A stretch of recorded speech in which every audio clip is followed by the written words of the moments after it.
Mi nombre es Eduardo Lardíez. Hemos participado en este encuentro por primera vez convocados en forma conjunta con el Ministerio de Desarrollo Agrario y el Instituto Nacional de Vitivinicultura en este predio de Horacio Espinazola, y luego de haber hecho la experiencia de poda en verde y lo que es una de las tareas más importantes en esta etapa del ciclo de la producción de uvas, pasamos a hacer una descripción de lo que son las tareas que además tienen que ver con el registro de lo que es esta producción. Todo esto que nosotros vamos a describir tiene que ver con la producción primaria, donde cada, diríamos, lote, parcela,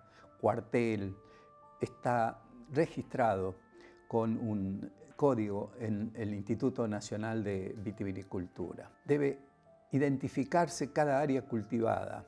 Partimos de hablar del material de implantación, lo que va a permitir la propagación del viñedo, y las mismas tienen que ser, este material de propagación tiene que ser debidamente identificado por el organismo competente, el INB, y por delegación del INASE, que es el Instituto Nacional de las Semillas, para identificar las variedades, especies y variedades que correspondan. En el caso de utilizar material de propagación de producción propia, debe estar sano y perfectamente identificado. Nos lleva a hablar del suelo, en el cual se va a llevar adelante nuestra práctica, nuestro cultivo, y debemos realmente ser muy cuidadosos con lo que va a ser el manejo de ese suelo, las prácticas que llevemos adelante, y se recomienda utilizar labranza que sea realmente de verdadero cuidado del suelo, evitando su compactación y erosión. Y a su vez, el control de las aguas con las cuales nos vamos a manejar para llevar adelante todo el sustento de este cultivo, e igualmente con los fertilizantes necesarios para sustentar la producción. Esto debe ser debidamente controlado de manera que permita evitar contaminaciones iniciales en el desarrollo del cultivo y del ambiente. Una vez realizado la implantación de este viñedo, viene todo lo que decimos y describimos como operaciones sobre las plantas. Ahí es donde debemos utilizar sistemas de conducción y poda que favorezcan realmente las condiciones de ventilación, luminosidad, aireación. Y en ese contexto es que esta etapa del ciclo biológico que hemos tenido oportunidad de observar en los viñedos es donde juega y se lleva adelante el manejo de la canopia, el manejo del área vegetativa, que es lo que llamamos poda en verde, que va a contribuir a mejorar la capacidad de la planta.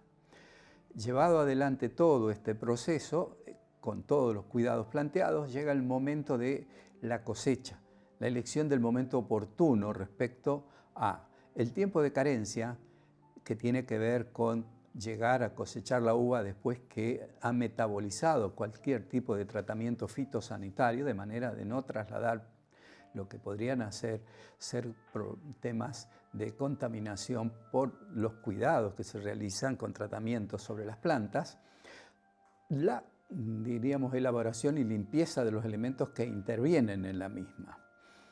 Esto, digamos, tiene que ver también con el momento de la cosecha y los instrumentos que se utilizan para determinar ese momento adecuado, de acuerdo a los objetivos de producción.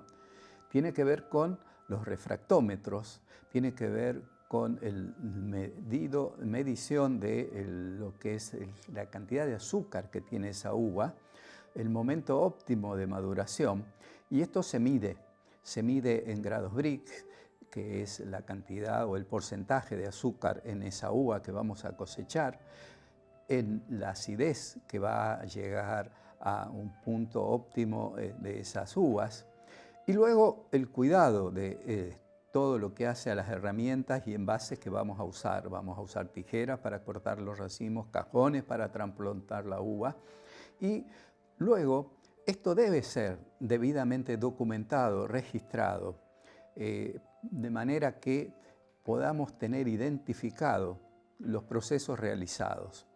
Esto tiene que ver con la fecha de realización, quién está bajo la responsabilidad de la realización de todo el proceso, y se deberá conservar esta información en un tiempo mínimo de 2 años. Esto tiene que ver con la trazabilidad. El proceso de producción deberá contar con un sistema de trazabilidad hasta su venta. Lo que no se mide no se controla, lo que no se controla no se gestiona y lo que no se gestiona no se mejora. Llegamos con la uva al momento de la elaboración. Esa uva tiene que tener un estado sanitario muy bueno. Debemos haber realizado un control de lo que llamamos grados Brix, grados Beaumet equivalentes, para determinar exactamente la cantidad de azúcar que tiene esa uva. Es lo que después se va a transformar en alcohol en el proceso fermentativo. Esta uva debe haber sido recolectada de manera cuidadosa en recipientes en buenas condiciones, en canastos plásticos o canastos de mimbre o canastos de madera. Después hay información que debemos tener en cuenta y tender a respetarla. Tiene que ver con el horario de la cosecha y molienda. Lo ideal es la mañana, en lo posible, no la tarde. La uva debe molerse en lo posible de manera inmediata, nunca dejar pasar incluso días. Después de una lluvia, dejar pasar 2 o 3 días para que se reconstituya la flora microbiana y luego cosechar. Todo esto son condiciones ideales. Vasijas en las cuales una vez cosechado la uva se va a fermentar. Hay diferentes clases de vasijas. Tenemos bidones de plástico con bocas grandes, de polietileno de alta densidad, limpio y seco. Tachos metálicos recubiertos con pintura epoxi de acero inoxidable, limpios y secos. Este lavado y desinfección es fundamental. Es reducir la suciedad de las superficies o lograr la reducción mediante agentes físicos, químicos, lo que vendría a perturbar este proceso de elaboración, o sea, reducir al máximo los microorganismos no deseados, tanto en edificios, instalaciones, maquinarias. Cuando la vasija está limpia, la que vamos a usar para fermentar, se debería encender azufre dentro de ella. Esto que es lo que permite una desinfección, eliminación de elementos que pueden ser perturbadores del proceso fermentativo.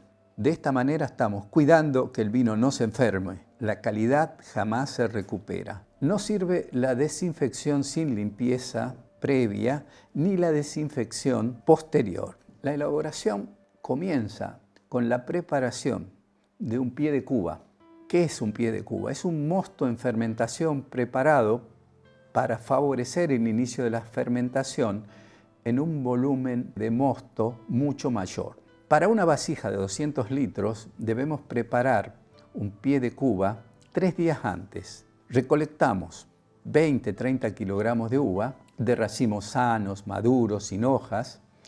Lo eliminamos el escobajo, lo que sería el raspón, aplastamos el grano y lo dejamos fermentar de manera natural. La uva se cosecha al tercer día de preparado el pie de cuba, utilizando los envases indicados anteriormente. Cuando pesamos la molienda, que es el rompimiento de los granos que permite que el jugo interior se ponga en contacto con sus partes sólidas, llega el momento en que ese jugo de uva proveniente de la molienda y que es llevado a la vasija de fermentación, el momento que nosotros denominamos de encubado, donde se produce naturalmente una fermentación con la separación de la fase sólida constituida por los orujos de la fase líquida constituida por el mosto propiamente dicho.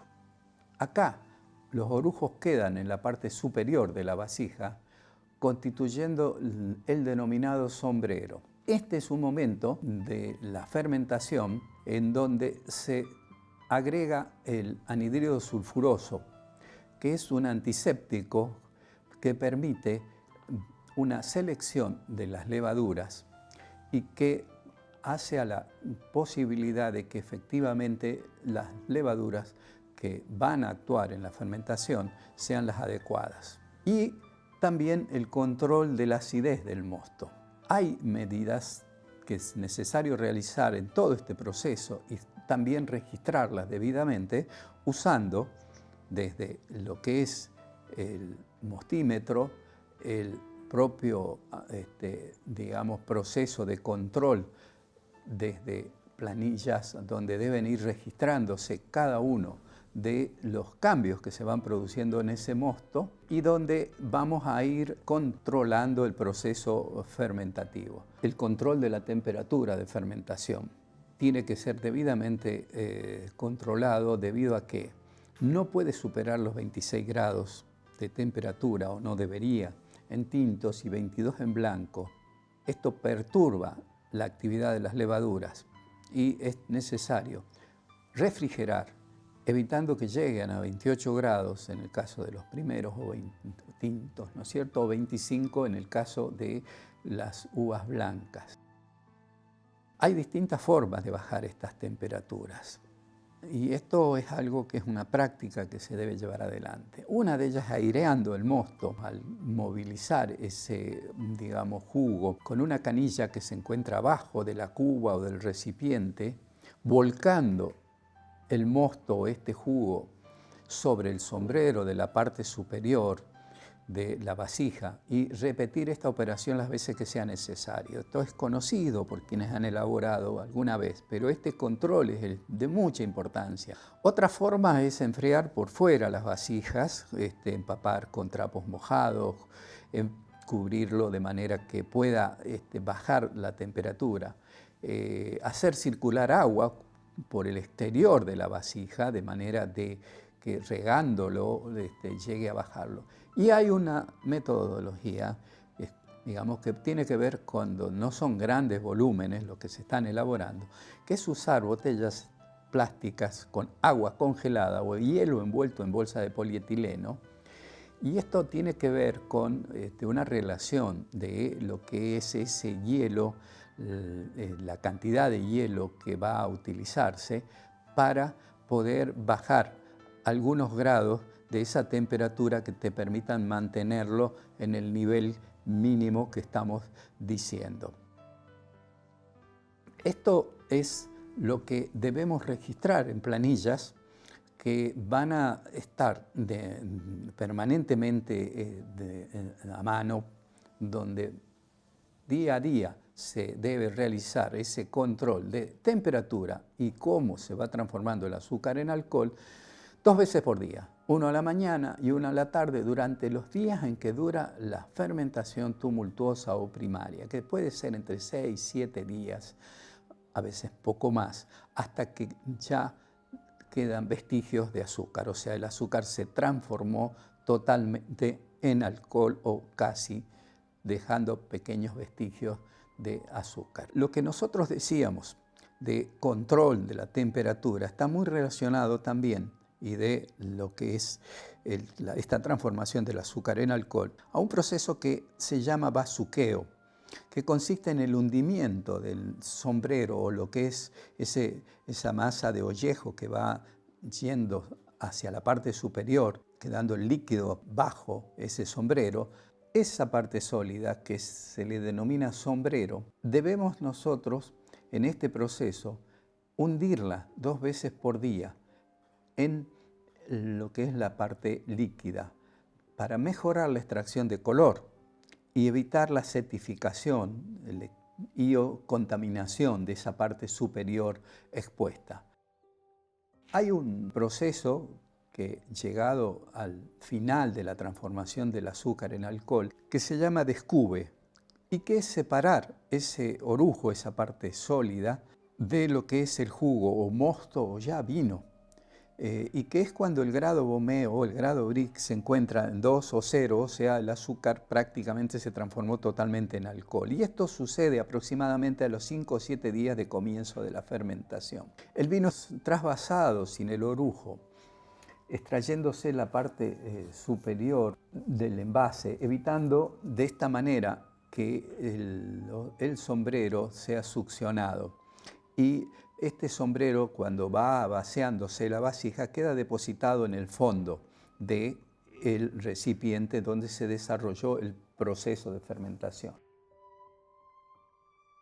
Los orujos, esta parte sólida, se prensan por separado y se conserva ese jugo que se llama vino prensa en una vasija separada. ¿Por qué? Porque es un vino con más estructura, más componentes sólidos y por otro lado sigue el proceso de fermentación, pero de una manera más lenta. Habiéndose hecho el descube, iniciamos la fermentación secundaria o lenta, debido a que hay muy poco azúcar restante y esto se va transformando lentamente en alcohol.